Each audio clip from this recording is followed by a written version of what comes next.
Welcome to The Debate, where we unpack the fascinating questions sparked by The Deep Dive and truly explore them from all sides. Today, we're diving deep into the intricate lives of the women in D.L.B's inner circle, drawing from The Deep Dive's recent sit-down with these influential figures. Our central question is this: do these remarkable women truly own their identities and narratives, forging self-determined paths, or are their selfhood and successes inextricably defined by D.L.B's overarching vision, the very structures he built and, well, his impending departure? My contention is that these women powerfully assert their autonomy and forge their own distinct narratives. Interesting. My interpretation differs somewhat.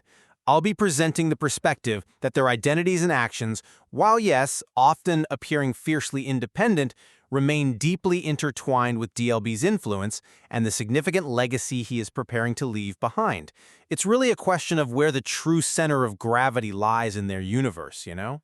Okay, let's begin then by examining the remarkable individual agency these women consistently demonstrate. How did their personal stories illuminate this path of self-determination? Consider Gia, a key figure in D.L.B's circle, who described herself as efficient, someone who knew how to move through spaces without slowing anything down. She actively rejected a pre-law path she realized would eat me alive, pivoting to craft her own destiny and ultimately landing, as she put it, better than they expected. Now, this isn't just a career change. It's a profound act of self-definition, prioritizing authenticity over some, prescribed life. Then there's Amy, who characterized herself as a high-functioning disaster, the church girl who asked too many questions. She bravely packed a backpack and just left Iowa, realizing she was rehearsing a life that wasn't mine. Her bold departure signifies a radical reclaiming of her narrative. And Minx, another integral member, she spoke of being assigned roles and hiding on purpose, demonstrating a very deliberate strategy to control her visibility and, by extension, her narrative. This act of calculated obscurity, that's a powerful form of self-preservation. Okay. And beyond just these individual acts, their very survival in the clubs forged an ingenious rulebook. Tactics like using hot sauce as lip gloss to deter unwanted attention and pepper spray in a tampon applicator for self-defense, or even charging extra for plagiarism for stolen ideas. These are not passive responses.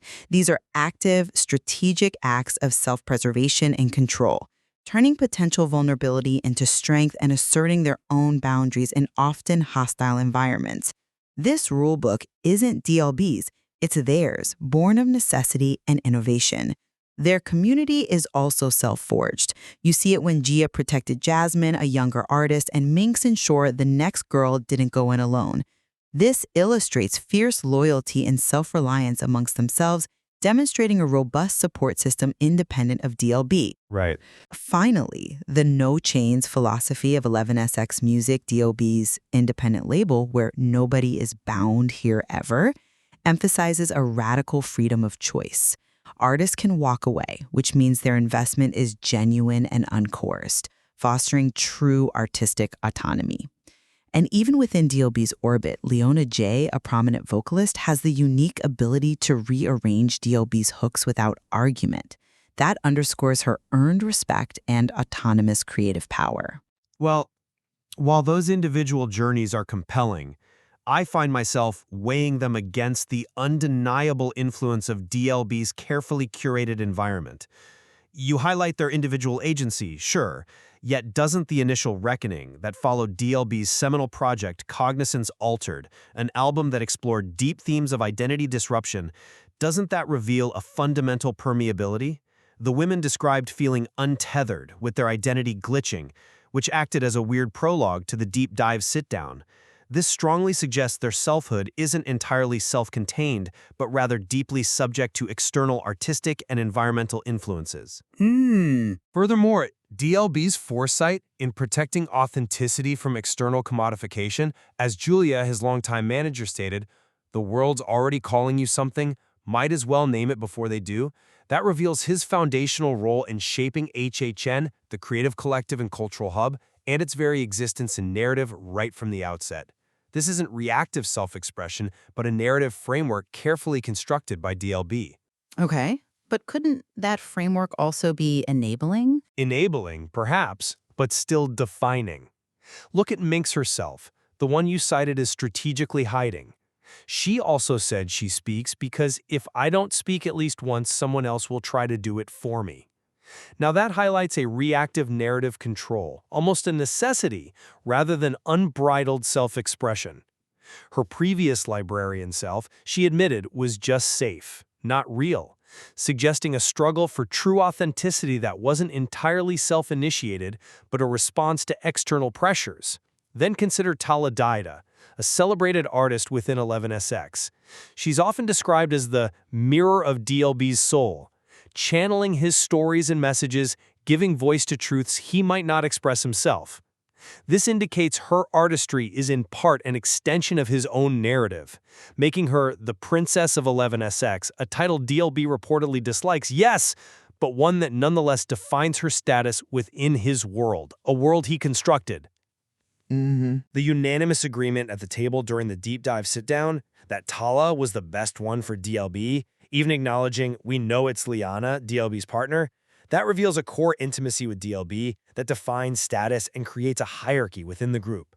It influences internal dynamics like Minx's princess jabs towards Tala. And finally, the profound grief and preemptive sorrow surrounding D.L.B's January 1, 2026 departure, where he is seen as the center of gravity and his music as an inheritance, that strongly indicates their future is already defined by his absence and the map he leaves, rather than an entirely new, self-authored destination. That's a powerful argument about external influence, I'll grant you that.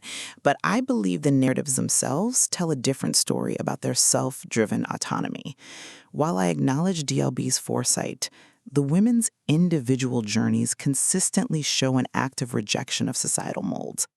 Gia's pragmatic approach to survival, Amy's rebellious spirit that actively turned vulnerability into actual agency by getting paid for it through her art, and Minx's calculated obscurity from the world, all illustrate them crafting their own realities despite or because of external pressures. Their poetic language, as they explained, is a survival mechanism turned art form, creating their own meaning and narrative in a world that sought to silence them. They aren't merely reacting, they're transforming their experiences into a distinct artistic voice, owning the language of their selfhood. This transformative act is a profound assertion of selfhood, illustrating how even within a defining environment, agency can be fiercely claimed. I see your point about transforming experience into art, yeah. But isn't that transformation still framed within D.L.B's overarching vision and framework? He watches people like he's archiving them, but without theft, implying a deep, almost anthropological understanding and recording of their survival patterns. This meticulous observation then forms the very basis of the cinematic universe Sophia Luna, the filmmaker of the group, is building. Even the music, like Tala's, channels his messages, almost as if she's a conduit for his unspoken truths. You speak of self-definition, but the very purpose of HHN, the creative collective, and the broader ecosystem was explicitly stated as keeping people from disappearing, a mission articulated and driven by D.L.B himself. Their narratives might appear self-authored, but they exist and are amplified within a framework he designed to protect and curate certain kinds of stories, creating an ecosystem where their autonomy flourishes because of his initial vision, not entirely independent of it. Okay, we've debated the individual self-expression, but let's now turn to their collective power. Does their community truly forge its own boundaries, or are there, as you suggest, systemic constraints at play? I mean, these women actively protect each other, forming what can only be described as a community forged in fire. This is explicitly seen in their silent toast and vows made in anticipation of D.L.B's departure, a powerful ritual where they affirmed, "For every song he left us, and for every night none of us can talk about but all of us remember." This isn't just shared experience, it's a self-sufficient support system, demonstrating a deep bond independent of any single external figure. In the unified defense of Tala from Melody's subtle jabs during the sit-down, where Sophia, Julia, Leona, and Murray affirmed she's family, That demonstrates internal self-governance and loyalty that transcends any individual, including D.L.B. They draw their own lines and enforce their own rules, acting as a collective body of mutual protection and respect. I'm sorry, but I just don't quite buy that the environment is truly one of self-made empowerment, entirely free from systemic constraints. While their internal strength is undeniable, yes, the club experiences they recount, where they don't protect us, we protect each other, and girls vanish, highlight inherent persistent vulnerabilities within the very system D.L.B. operates in. This system still requires their fierce personal protection strategies. Their collective strength is a response to these dangers, not a complete transcendence of them. But it's an active response. An active response, yes, but a response nonetheless. Even the no-chains philosophy of 11SX, which you cited as liberating, is his design. He is curating a collective of people who are genuinely invested, suggesting a deliberate, maybe even brilliant strategy to foster loyalty and uncoerced contribution within a framework he established. This is about fostering engagement within a defined structure rather than truly dismantling power structures. The brutal honesty of studio sessions, where they're described as pushing D.L.B., confirms his centrality even when they challenge him. They are still orbiting his gravitational pull, defining their boundaries in relation to him, rather than forging them independently. It truly makes one wonder how true freedom can even be measured in such an environment. That's a stark reminder of the realities they faced, and I agree their collective strength is a powerful response. Yet the creation of that rule book, the decision to protect each other, the vows they made, these are acts of ultimate agency within that reality. They aren't merely surviving. They are building a parallel, self-governing structure. Their no-chains philosophy isn't just D.L.B's design. It's a testament to his understanding that genuine investment requires such freedom, making it a framework that enables autonomy rather than restricts it. It's an environment where the challenge, the brutal honesty, becomes part of their collective power, solidifying their influence within that orbit, not just passively existing within it. My analysis leads me to a different conclusion here, though. Even if D.L.B's system enables a certain kind of autonomy, it's still an autonomy defined by the architect. Their challenges to him, while significant, arguably reinforce his position as the central authority they must engage with. The fact that they need a rulebook and to protect each other points to an environment still inherently structured in a way that necessitates these defensive measures rather than a fully self-determined space. The no-chains philosophy, while granting freedom to leave, doesn't negate the fact that the initial invitation, the platform, and the context for their artistic expression were all D.L.B's creation, fundamentally. Okay, finally, regarding their future legacy, are they torchbearers of their own paths or interpreters of his map? I maintain that these women are indeed torchbearers of their own unique paths. Their collective vow to carry D.L.B's legacy, transforming grief into purpose, signifies their active role.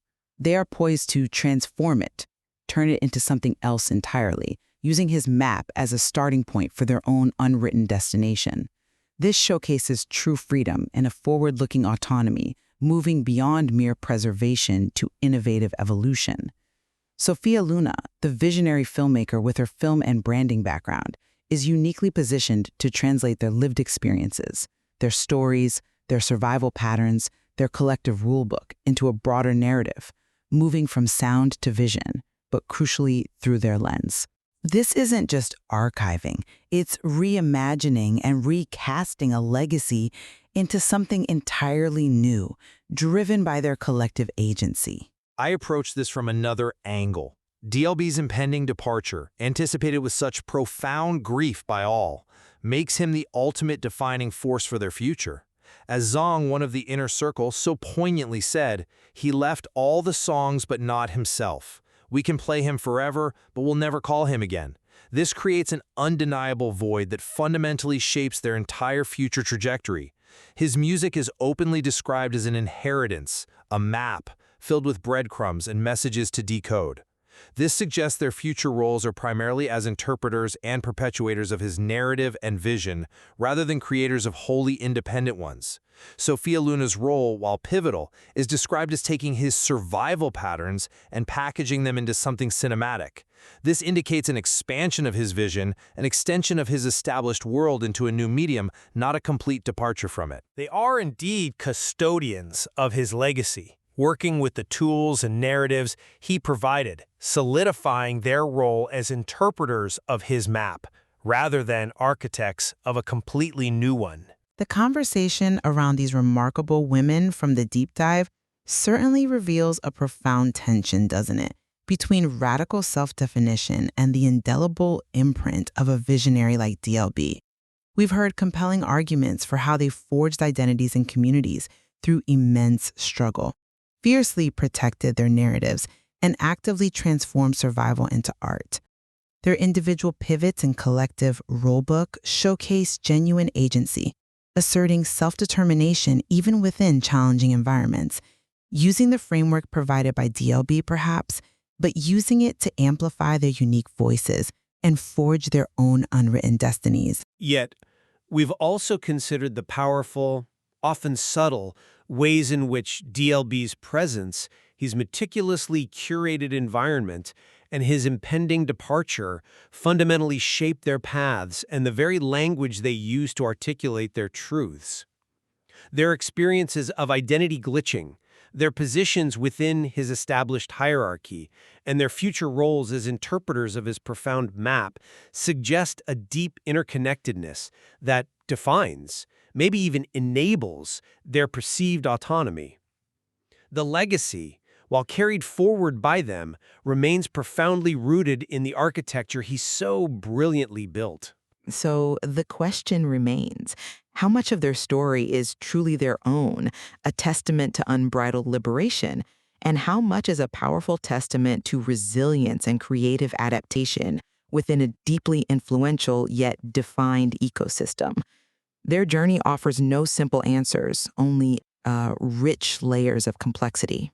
Indeed, the deep dive into these women's stories really illuminates the intricate dance between individual will and environmental influence. There are so many layers to these narratives, and clearly much more to explore within the deep dive's insightful discussions. The complexity demands multiple perspectives to truly appreciate it.